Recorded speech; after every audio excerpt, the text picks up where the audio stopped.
Oficialmente, então, bom dia a todos e a todas. Vamos, então, começar aqui a nossa sessão de dúvidas sobre interações gênicas. Tá? É uma aula, vocês devem ter percebido, é uma aula comprida, né? Não é uma aula das mais curtinhas, mas são muitos processos, são muitos diferentes maneiras de interação gênica entre as possíveis combinações aí, e a gente acaba tendo que explicar vários mecanismos ao mesmo tempo, tá bom? Mas vamos lá. Então, começar aqui pelo nosso formulário de dúvidas. Nós temos quatro respostas aqui no nosso formulário, tá? Então, vamos lá. Primeira delas. Boa noite, professor. Fiquei com dúvida nos slides 11 e 13. Então, vamos lá. Deixa eu achar aqui os slides 11 e 13. Compartilhar com vocês. Mas, basicamente, essa pessoa está falando sobre os mecanismos de haploinsuficiência. Se a pessoa tiver aí e quiser perguntar mais depois, deixa eu achar aqui. Não é uma... esse Google Meet é um inferno. Ele só mostra aqui, vamos lá, pronto. Ó, então temos aqui bom, aqui quando a gente está falando aqui de haploinsuficiência, tá certo? Nós estamos, vocês se lembram aqui que a gente então está falando sobre como que acontece uma mutação que ela é recessiva e como que acontece uma mutação quando ela passa a ser uma mutação dominante, tá certo? A mutação recessiva é uma coisa relativamente mais simples da gente explicar, tá? Então eu vou começar daqui porque aí a gente escalona para as outras dois tipos de modelo, tá? A haploinsuficiência é relativamente simples. Nós temos aqui, então, um selvagem, aqui um dos cromossomos, por exemplo, que ele recebeu da mãe, aqui o que ele recebeu do pai, tá certo? E esses genes aqui, eles são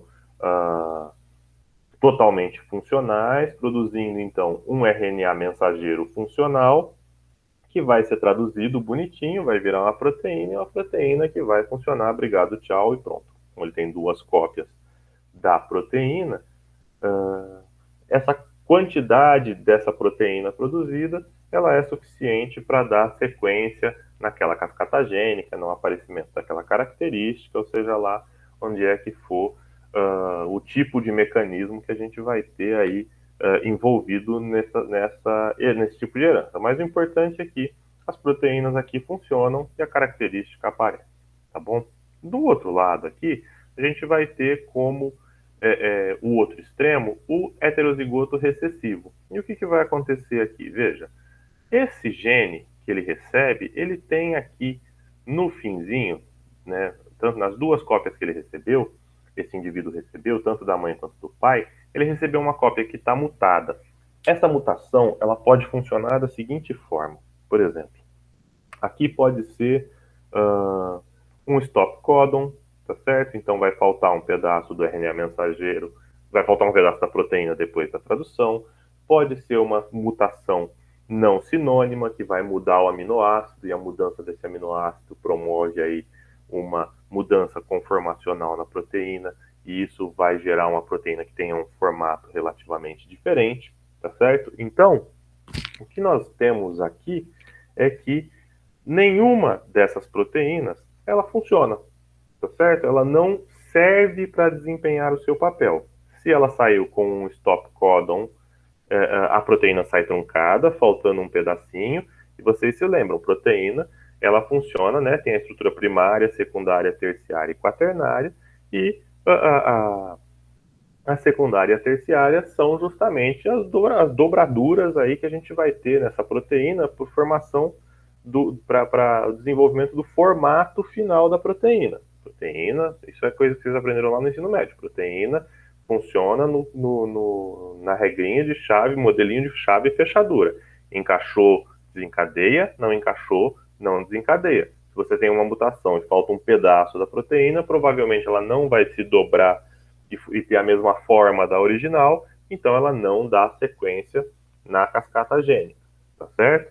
Pode ser que seja uma mutação aqui que trocou um aminoácido, e esse aminoácido, vamos supor, se você pegar um aminoácido que tinha uma carga positiva e trocou ele por um aminoácido de uma carga negativa, por exemplo, isso pode afetar o padrão de dobramento dessa proteína. E afetando o padrão de dobramento, você pode mudar drasticamente a forma e ela não se encaixa mais ali no receptor dela e por isso ela não é funcional. Ora, se você não tem nenhuma proteína que é funcional, logo essa cascata gênica não se desenvolve.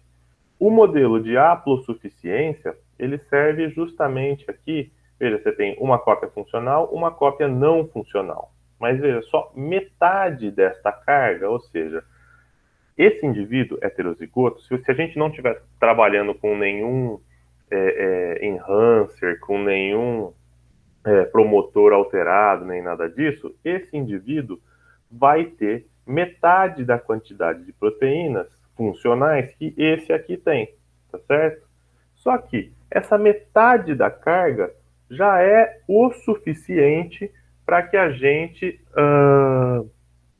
simplesmente tenha um indivíduo com a característica semelhante ou idêntica ao do homozigoto dominante, tá bom? Então, pega aí, por exemplo, alguma mutação nos genes da cascata gênica da produção da melanina, né? Se a gente pegar esse exemplo, a gente vai ter, se você for um heterozigoto, essa metadinha de carga de proteica que você está produzindo já é suficiente para produzir a melanina e o indivíduo, obviamente, no fim das contas, não vai ser albino, tá bom?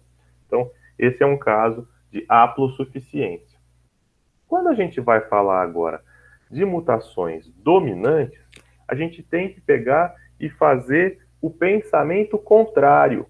Pensar que este modelo de haplosuficiência que funcionava para as mutações mutantes, agora esse indivíduo que é heterozigoto, esse aqui, ó, esta metade da carga, ela não é mais suficiente para que o indivíduo produza, desenvolva aquela característica, tá certo? Então, a situação aqui, tá certo? Ela continua a mesma. Esse produz 2x de carga proteica, esse 1x e esse nada. Só que esse 1x de carga proteica que ele está produzindo aqui não é suficiente para você desenvolver a característica. Então, um indivíduo que é heterozigoto, por exemplo, uma mutação aqui, então esse camarada vai ser heterozigoto, ela vai funcionar como uma mutação dominante. Por quê? Porque o heterozigoto já apresenta a característica, né? Então, porque a gente está pensando, o que eu entendo a dúvida de vocês. Vocês estão achando assim, ó, isso é dominante, isso é recessivo, isso é heterozigoto. Mas não é. Isso é funcional, isso não é funcional e isso é o intermediário, tá certo? Então veja, neste caso, este camarada aqui, este fenótipo, é o que a gente ia entender como sendo o fenótipo recessivo, tá certo? E este, o fenótipo dominante. Tanto que, neste modelinho de haploinsuficiência, este é o alelo dominante, esse é o alelo recessivo. Ele funciona pela metade, e funcionar pela metade é como se ele não funcionasse de maneira nenhuma, tá bom?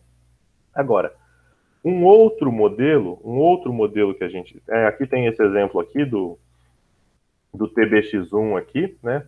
Que é um gene que vai fatores de transcrição. Ou seja, você precisa estimular, esses fatores de transcrição precisa estimular outros genes aí a se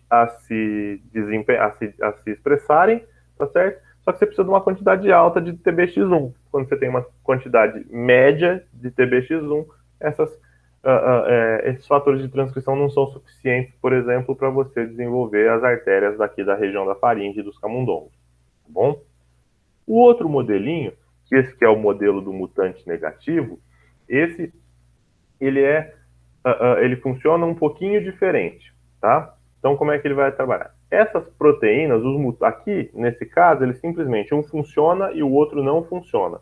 Mas essa proteína produzida, ela vai trabalhar sozinha. Ela é um monômero e ela vai trabalhar sozinha, tá certo?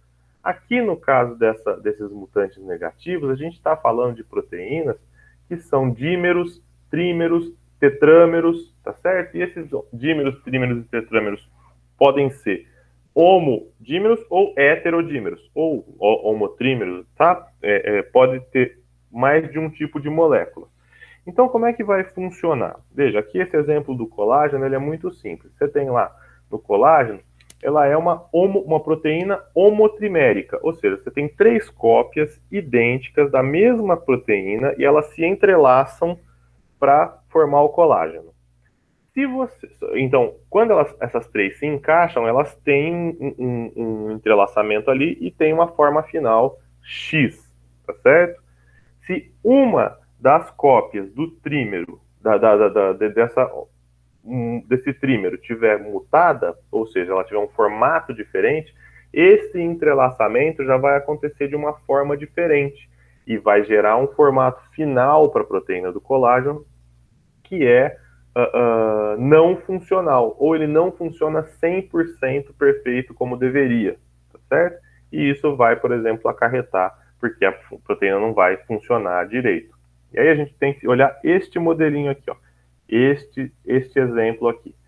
No caso desse aqui, ó, vamos trabalhar com uma proteína que ela é homodimérica, ou seja, um dímero de 2 proteínas iguais, tá certo? Os 2 monômeros são da mesma proteína. O formato dessa proteína, desse dímero, quando eles estão ligados, veja, é esse formatinho retinho aqui, tá? Então, este é o modelo que funciona. Esse é o modelo que tem a fechadura para ele encaixar e desencadear o resto da cascata gênica que ele precisa.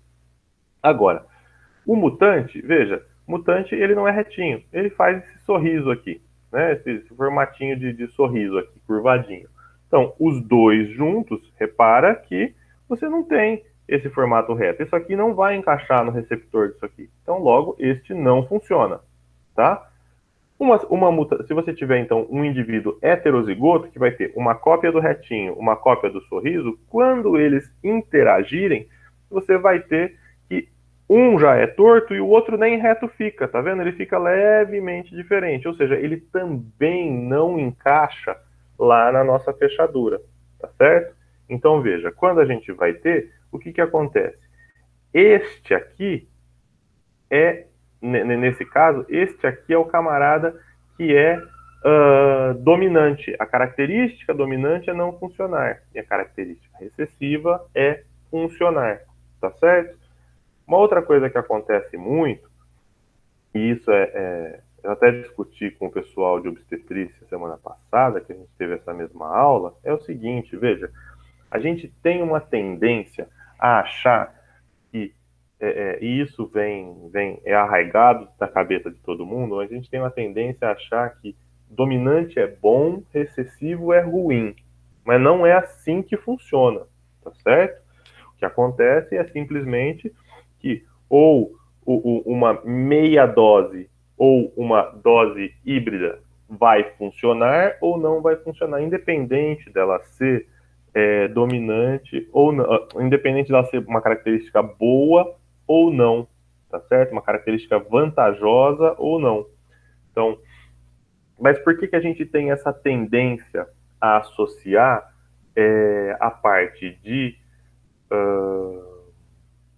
coisas recessivas com coisas ruins? Isso é um resquício, a gente vai ver lá na aula de genética de populações, que quando uma característica ela é recessiva e deletéria, ela demora muito tempo para ser perdida numa população, tá? E por que isso vai acontecer? ela fica dormente nos heterozigotos por gerações. Então, ou ela é eliminada ao acaso, mas a seleção natural demora muito tempo para eliminar ela. Então, aí vai entrar uma parte de deriva genética. Então, a gente vai discutir isso um pouco mais para frente, tá bom? Enquanto uma característica deletéria que é dominante, essa em pouquíssimas gerações ela é eliminada da população, porque ela vai se manifestar. Esse camarada tem um fitness mais baixo, deixa um número menor de descendentes, ou os descendentes dele sobrevivem menos, tá certo? Então, isso vai acontecer ao longo de um tempo muito curto. Essas características dominantes e deletérias, elas desaparecem da população, tá? Então, por isso a gente tem essa coisa meio intrínseca de que recessivo é ruim e dominante é bom, mas não é assim que funciona, tá bom? Ficou claro quem estava com a dúvida aí do 11 e do 13? Vamos seguindo. Não sei se a pessoa está aqui. No exemplo de pleiotropia nas drosófilas, podemos dizer que a mudança no ritmo circadiano e na corte sonora foram responsáveis pela formação de várias espécies dentro do mesmo gênero? É essa a ideia. Não sei se quem perguntou está aqui, mas é exatamente essa a ideia. O que acontece ali é o seguinte: o meu entendimento daqueles artigos, eu até tenho um colega que fez graduação comigo, ele é professor lá na UFSCar de Sorocaba, que ele trabalhava bastante com isso, né? O meu entendimento é que a mudança que gera o isolamento reprodutivo é principalmente por causa da corte sonora, tá certo? Drosófila tem lá o seu padrão de corte sonora, mudou, cantou diferente, a fêmea não reconhece mais, ou reconhece diferente, tá certo? Então você vai ter este fator causando o isolamento reprodutivo.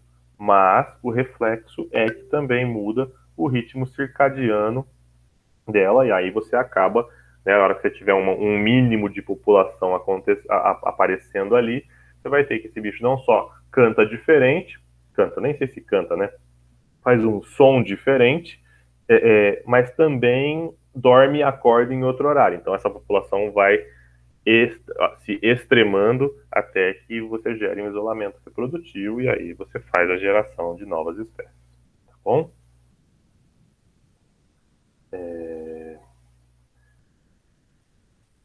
A dominância incompleta pode explicar a variação de tons de pele em humanos? Olha, é o seguinte, variação de tom de pele, ela vai entrar mais... essas explicações, elas encaixam várias coisas, tá bom, gente? Peles alélicas, com variações de dominância e tudo mais, elas podem explicar. Mas hoje em dia, o modelo mais aceito para a explicação de tons de pele em seres humanos é o modelo de genética aditiva, tá bom? A parte de genética quantitativa, se eu não me engano, não for na próxima semana, é na outra que a gente já entra na parte de genética quantitativa. Então, o que você vai acontecer é o seguinte: se a gente olhar o nosso genoma, a gente tem aí várias partes dele que estão duplicadas, multiplicadas, tá certo? Seja lá por crossing over desigual, seja por um erro na duplicação gênica, sejam por transposons, não importa. Tem um monte de mecanismos que duplicam partes do nosso genoma, tá certo? Então, existem muitas das nossas características, elas são tratadas aí com genética aditiva. E a genética aditiva funciona assim: você tem cópias do gene, né, alelos diferentes do mesmo gene, e várias cópias desse gene ao longo do genoma. Então, altura é assim, peso é assim, tom de pele é assim. Então, como é que vai funcionar mais ou menos? Uma das cópias fornece uma quantidade X, vamos chutar aqui no nosso exemplo de tom de pele, tá? Uma quantidade X de melanina, e a outra não fornece nada de melanina, tá certo? Não acumula nada de melanina na pele. Só que você tem um exemplo, por exemplo, 8 cópias desse gene. Então você vai ter 16 possíveis genes que podem ou não somar acúmulo de melanina. Então pode ser no locus 1, soma e soma, no locus 2, soma e não soma, no locus 3, soma e não soma, percebe? Então, de acordo com a quantidade de alelos que você vai ter que somam uma determinada característica, ela se torna mais intensa, tá certo? Então, o que vai acontecer é que esses padrões, eles podem ir explicando as diferentes gradações no tom da pele. É a mesma coisa para peso, para altura, tudo isso que a gente tem de características, e é um monte, tá? Que não são características discretas, né? A gente vai trabalhar isso um pouco mais lá na frente, mas assim, onde que funciona direitinho a conta dos negócios das leis de Mendel em termos fenotípicos? Ela funciona quando você consegue diferenciar muito claramente a característica. A ervilha é amarela ou a ervilha é verde. A ervilha é lisa ou a ervilha é rugosa. Ó, não tem meio termo. Não sei se ela é verde, é um amarelo esverdeado. Não, ou ela é amarela ou ela é verde, tá certo? Agora, veja lá. Quando você vai pegar tons de pele, você não consegue diferenciar esse cara colocar todo mundo em caixinhas bonitinhas, sabe? Tipo, esse é branco, esse é preto, esse é mulato. Aquele modelo antigo, né, não funciona, né? Você tem uma variação contínua aí de tons de pele e isso vai entrar na brincadeira da genética quantitativa que a gente vai ver, acho que é daqui uma semana ou duas. Acho que é daqui duas, tá bom? Próxima pergunta. A expressividade se trata sobre indivíduos com o mesmo genótipo para uma determinada característica, mas fenótipos diferentes? Isso, é basicamente isso, tá? Você vai ter a pessoa, os indivíduos têm o mesmo fenótipo, só que a característica se expressa em intensidades diferentes. Isso tem um monte de possíveis explicações, tá? Pode ser, por exemplo, que nós temos alguns outros genes na pessoa, por exemplo, você tem, pega a flor, vamos trabalhar com flor. A flor tem o genótipo para ser vermelha, mas mesmo com esse genótipo ela é rosa. Por quê? Pode ser que ela tem geneticamente o potencial de expressar toda a característica dela ser vermelha, tá certo? Mas ela não produz, por conta de outro gene, outro alelo, lá longe, ela não produz pigmentos suficiente, em quantidade suficiente para expressar aquele valor de vermelho. Então ela vai ser rosa, um rosa meio intermediário. E aí entra a parte de genética quantitativa ou outros tipos de interação. Percebem? Então, assim, o fenômeno é esse, é o mesmo genótipo expressando um range de variação muito grande, tá certo? Não, nem todo mundo é igual, mas isso também está relacionado com o resto da composição genotípica daquele indivíduo e como que isso vai afetar este alelo específico, esse gene específico para se manifestar, tá bom? Então, não sei se Professor, Oi. isso, aquele exemplo de plantas que a flor muda de cor dependendo do pH do solo, Uhum. entra nesse quesito. Então, aí não, isso já entra num outro quesito. Vou contar para você. Tá gravado, mas vai ficar gravado. Eu tô nem aí. Planta é uma bosta. Planta estraga tudo que a gente fala de genética. Planta e vírus, tá? Mas aquilo não. Aquilo chama plasticidade fenotípica. Então, é, é, ela, aquilo é uma resposta dela ao ambiente. É como, por exemplo, uma pessoa atingir o cabelo. tá certo? A depender das substâncias que estão no ambiente, ela mudou o tipo de cor que está ali, tá? A parte de expressividade, eu estou pensando assim, ó, eu estou com todos os indivíduos com o mesmo genótipo para aquela característica num ambiente uniforme. Então, a variação da expressividade se dá de acordo com a interação de outros genes que ela tem no próprio organismo e não por influência do ambiente. Naquele caso, o genótipo é o mesmo, mas o que está mudando é o ambiente. O ambiente, então, está influenciando. Aí a gente chama de plasticidade fenotípica, é um outro conceito, tá? Tudo bem, gente? Acabaram as dúvidas aqui no nosso formulário. Eu queria saber se vocês têm mais dúvidas, como é que a gente pode dar continuidade, se vocês estão satisfeitos, se vocês entenderam, se ninguém entendeu nada, está todo mundo com frio, em silêncio, como é que é?